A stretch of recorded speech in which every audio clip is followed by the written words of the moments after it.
Welcome to class on this Friday. Hope you guys had a good week and are looking forward to a good weekend. Just a quick announcement that homework 2 was posted on Carmen, so you can check that out. It's let me say here it's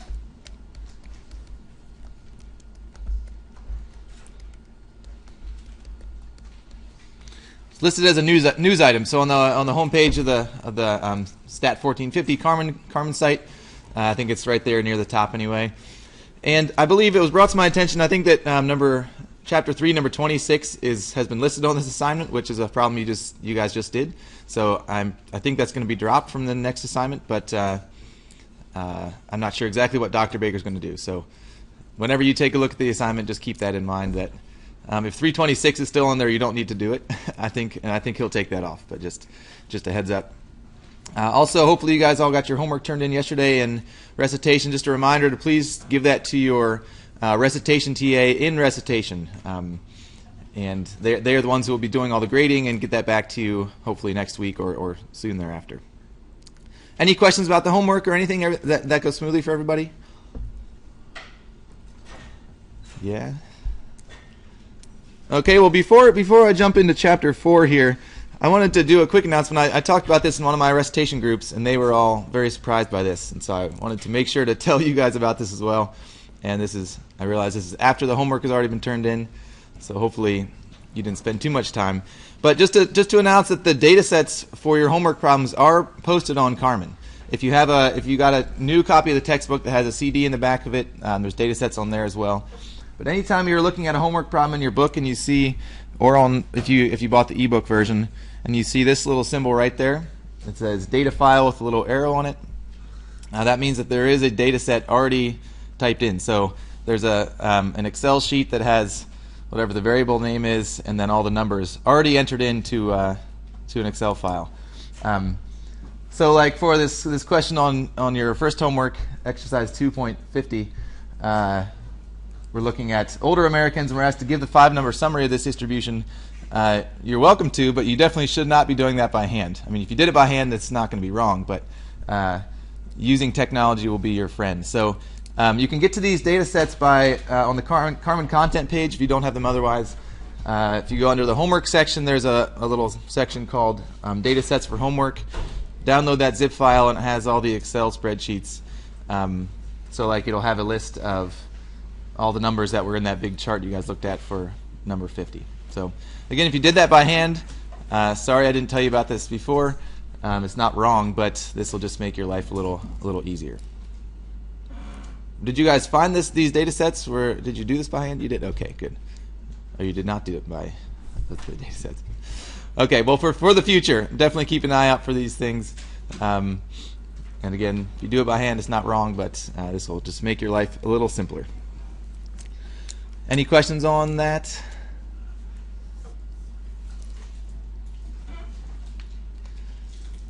All right. Well, hopefully you brought your chapter 4 notes with you here today. We're going to start on this chapter. We should get most of the way through it today. Hopefully all the way through it. Chapter 4 here is titled Scatterplots and Correlation. Those are the two sort of main things we're going to be looking at. And just as sort of a little introduction, in chapters 1 and 2 and even 3, so far we've just looked at one variable. We've looked at graphical displays for one variable, which is a pie chart, a bar chart, histogram. And then in chapter 2 we talked about numerical summaries for one variable, right? So for whatever we're looking at, we calculated the mean, or we calculated the median, or the interquartile range, all those good things. All that was done on just one variable. But oftentimes, in fact many times, we're interested in actually measuring 2 variables on each person or each individual that we're looking at. And oftentimes it's maybe even more than that. But to kind of get us started on this idea, we're just going to start with this sort of simple case. So suppose for each of you, instead of just considering your height, for example, I also wanted to look at your GPA or your class rank or any number of variables that I might be interested in for the people that I'm doing a study with. And so, again, we're going to start out looking at 2 variables per individual, and in particular, we're going to talk about finding a relationship between these 2 variables. That's kind of the goal of what we'll be doing here as well. So to throw some new terminology at you here, and this is maybe something that you've seen before or heard about before, but if we think about we have two variables measured on each individual, we can put these variables into one of two categories. So the first type of variable that we'll talk about here is a response variable, which measures a particular outcome. So if I'm interested in doing a study of some kind, the response is going to be what I'm interested in as the outcome there. On the other type is an explanatory variable. So an explanatory variable is something that, kind of as the name indicates, it might explain or kind of have an influence on the response variable. So if you guys have taken any statistics before, this is sometimes called the dependent variable, and the explanatory variable sometimes called the independent.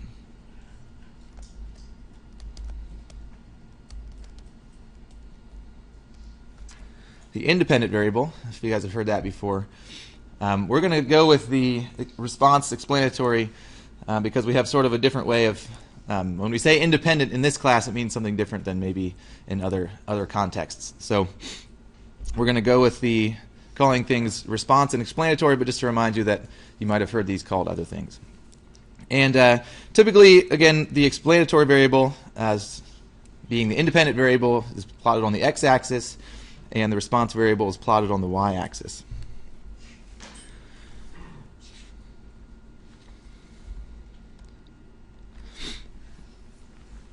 And we're going to use this terminology because like I said, we're looking at relationships between two variables, and sometimes we might like to show that there's a causal relationship going on here, which means that one variable sort of causes another variable to be bigger or smaller. But we won't really talk about that too much. It's kind of dangerous in when looking at two variables to say one thing causes another thing, because that's not. It's hard to actually prove that is the case. So in this chapter, we're going to be looking more at just relationships and not saying that something is causing something to happen, just that these two things are related in some way or another. So just to kind of introduce or kind of give you more of an idea of what I'm talking about here with these two variables, I'm going to put up a few multiple choice questions. That's you guys to think about. If I have two variables, which one would be the explanatory variable, and which one is the response, or which one is sort of driving the change in the other one? So if the two variables that I'm interested in are the weight of a car and fuel efficiency, suppose my individuals I'm looking at are cars here now, and the information I have on these individuals, these cars, are these two variables, one of which is the weight and the other one is its fuel efficiency. Which one is the explanatory variable? Which one is the response? Which one is sort of driving the other one to change? Is the explanatory variable, which again is the one sort of causing or influencing the change, is that the weight of the car or fuel efficiency, or are we not sure? We want to explore the relationship. So how many people think A, that the explanatory variable is the weight of the car and the response would be the fuel efficiency? All right, seeing a lot of hands. Anybody want to go with B? It's the other way around. The explanatory is fuel efficiency, response is the weight of the car. Anybody want to take C and say we need to kind of explore this relationship? All right. Well, majority rules here. I think you guys are getting the idea here already. So why is choice A correct? And anybody have an idea? Why am I saying that the weight of the car is the explanatory variable here?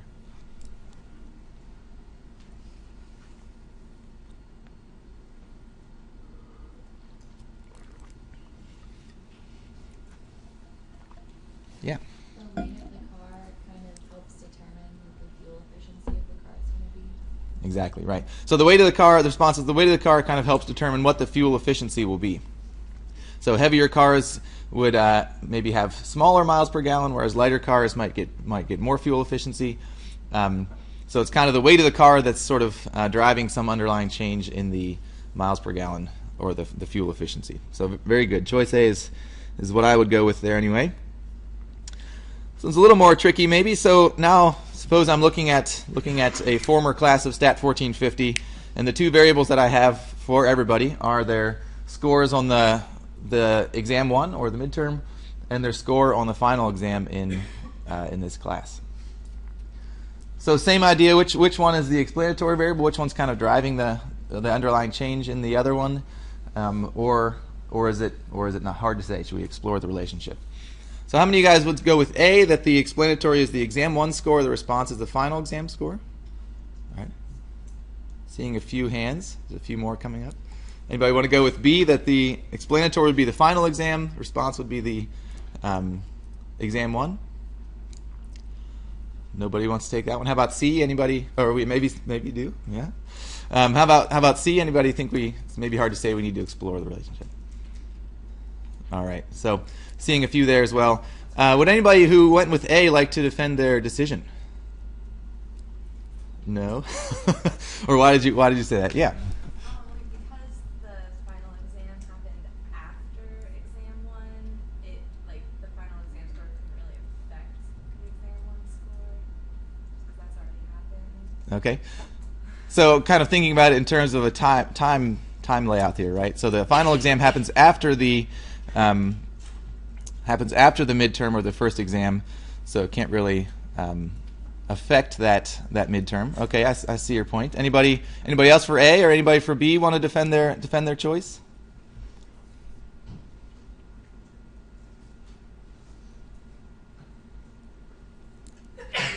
Yeah. Because, depending on how you do on the first exam, kind of sometimes sets how you study for the final.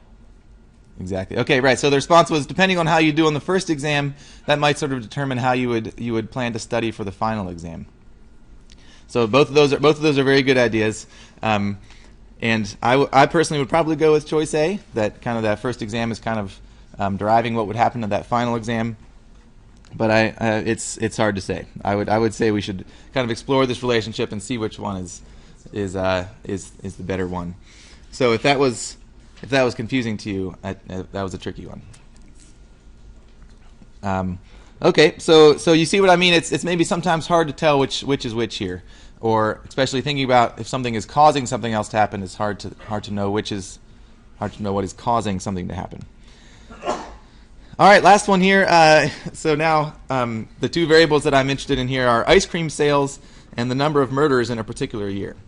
And I put this up here because there is a relationship between these two things. So let you think about that a little bit. How many of you guys think the explanatory variable would be ice cream sales? Anybody want to go with that one? All right, seeing a few hands. Anybody would go with choice B, that the explanatory would be the number of murders? So if the number of murders is not causing people to eat ice cream or something like that? Anybody want to go with C, that we should explore the relationship? All right, so can anybody tell me why, before we talk about which answer is maybe the better one, why there is a relationship? Can anybody think about why that might be the case? Yeah. Hotter weather. Hotter weather, right? So presumably people eat ice cream when it's hot, and I guess more murders happen when it's hot too. It's nice weather. You want to go do that, I guess? I don't know. I don't know.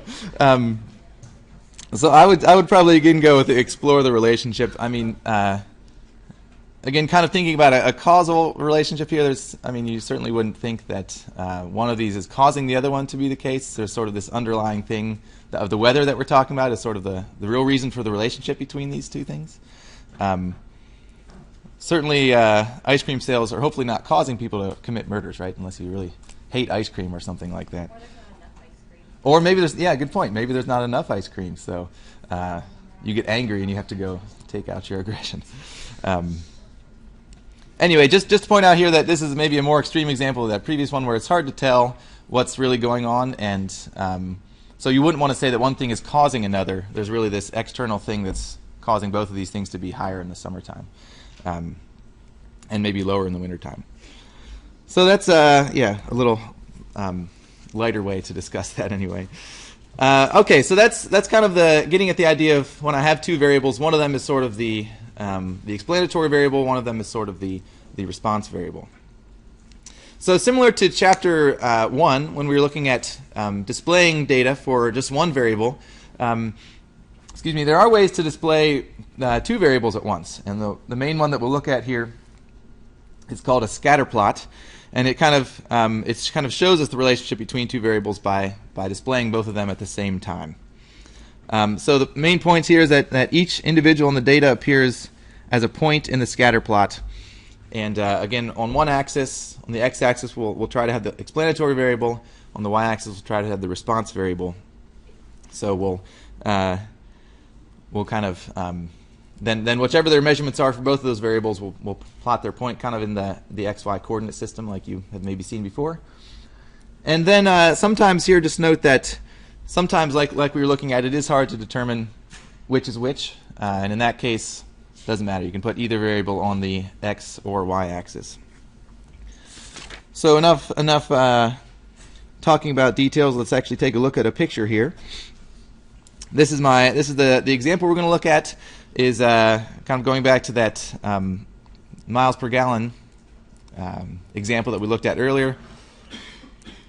And just I did just see someone came in on the back channel and says correlation does not equal causation. That's exactly right. I think that's actually, it might actually be in the notes later.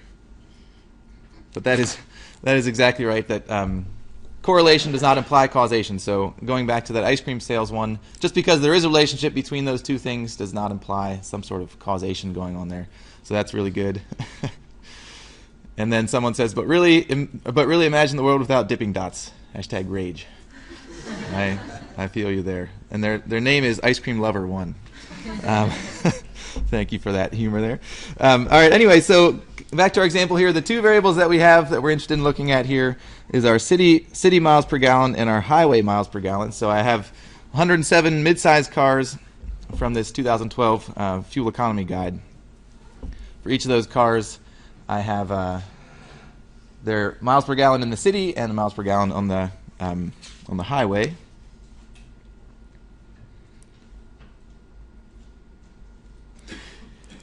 And again, just to kind of clarify what we're looking at here is each. So in this plot there are 107 dots. So for each of my 107 mid-sized cars, there's a point on the scatter plot here for each one of those cars.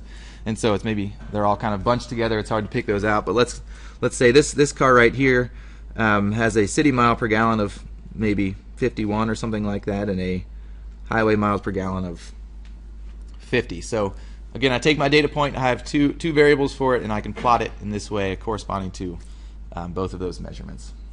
So this is an example of what a scatter plot is, and there's some things that we want to talk about. You guys should really start watching the back channel. There's some good comments happening on there. So when we're looking at scatter plots, there's kind of like when we were describing distributions before.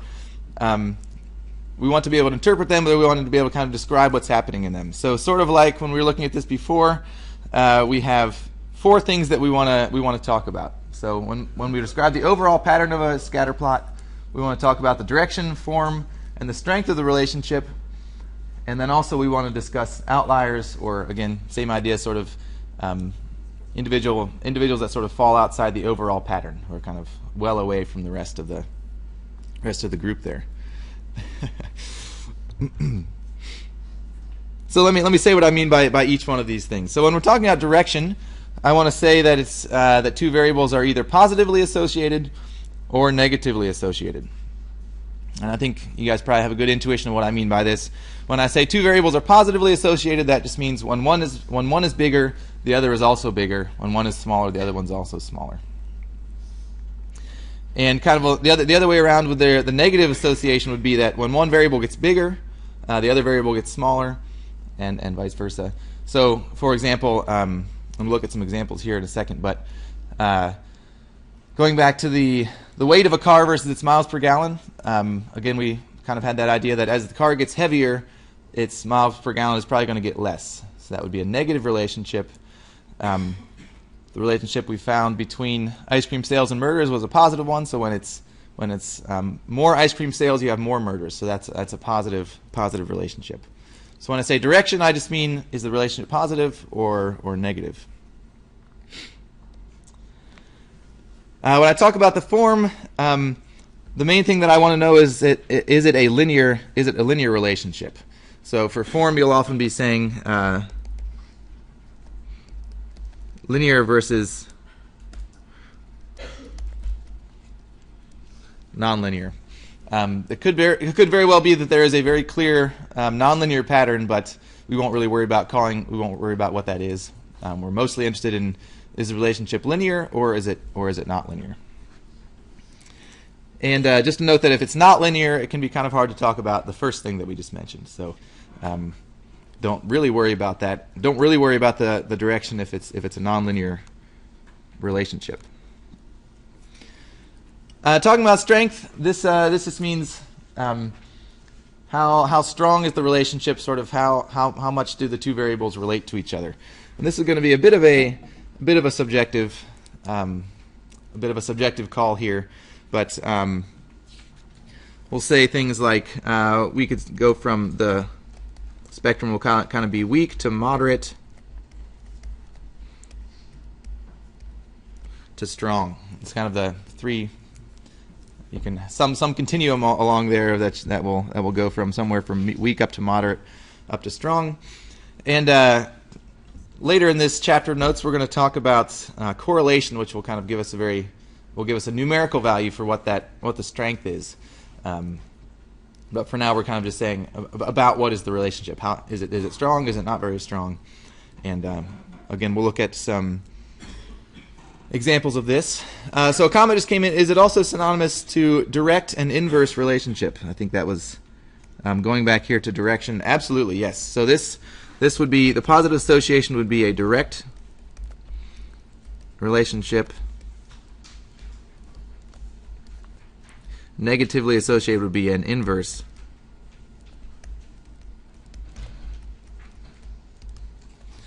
Very good. So I have some scientists in here, I guess. That's, I think, some terminology from your science courses. Okay, so that's direction. Again, we just mentioned form, strength, and the final thing that we're talking about here is the outliers. Again, when we're looking at a histogram, we kind of, for those that, when we're looking at just one variable, an outlier was a point that kind of had maybe, there's a big chunk of our histogram, then some space, and then the outlier. So now for a scatter plot, we're looking at two variables. An outlier can be a point that has a much different x value, a much different y value, or maybe a point that has a much larger value or much smaller value in both variables. So we'll kind of think about what that means. But anyway, to show you a few examples, and I didn't put this in your notes, but if these are some very simple examples of scatter plots. Starting in the upper left-hand corner here, that's going to be a strong positive correlation. So the direction you can see is it's sort of going as you go from left to right along the x-axis. You see a increasing trend there. And I can say strong because it's pretty well clustered around. They're pretty well clustered together. Moving one panel over there, again, it's still positive. The direction is still sort of increasing there as you go from left to right, but it's not quite as tightly clustered around sort of a center line there. So that's more of a moderate relationship. Then the top one over here on the right side, no correlation. Again, there's not really any relationship between the two variables. It's kind of a blob, right? It's not really any direction that you can see there or any strength. Similarly, on the bottom, we have sort of a moderate and strong negative correlations, and this last one over here is an example of a nonlinear. So it kind of has this curved shape going on. That's what I mean by something being nonlinear. So whereas up here, it's kind of a straight relationship. Down there in the bottom right is something that we would call nonlinear because it has sort of a clear curved trends. So notes are all over the place. Sorry. So I think we should be in order. I didn't put this slide in the notes. Sorry about that.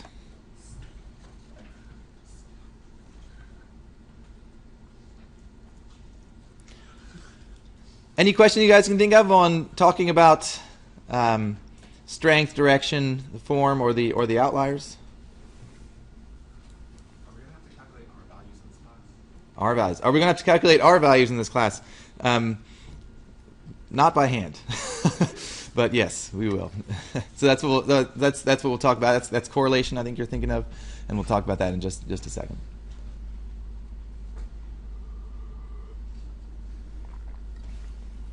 okay so far?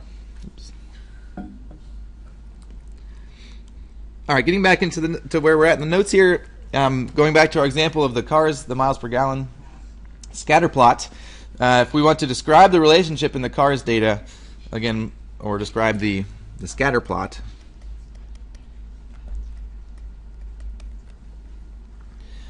then again we have these four things that we want to talk about. So we have the direction,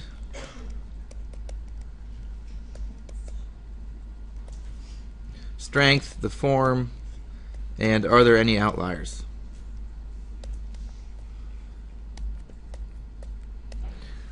All right, so looking back in your notes to the okay, so another question just came in.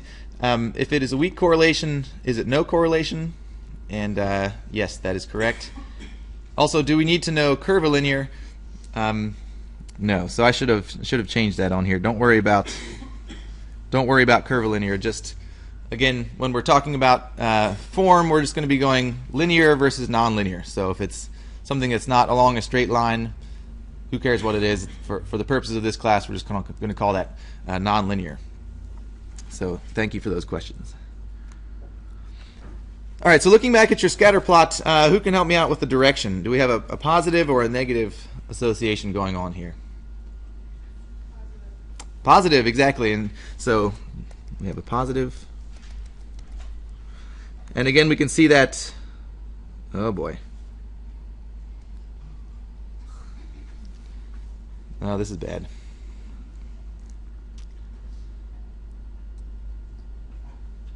The blue wheel of death. Uh-oh. All right, well,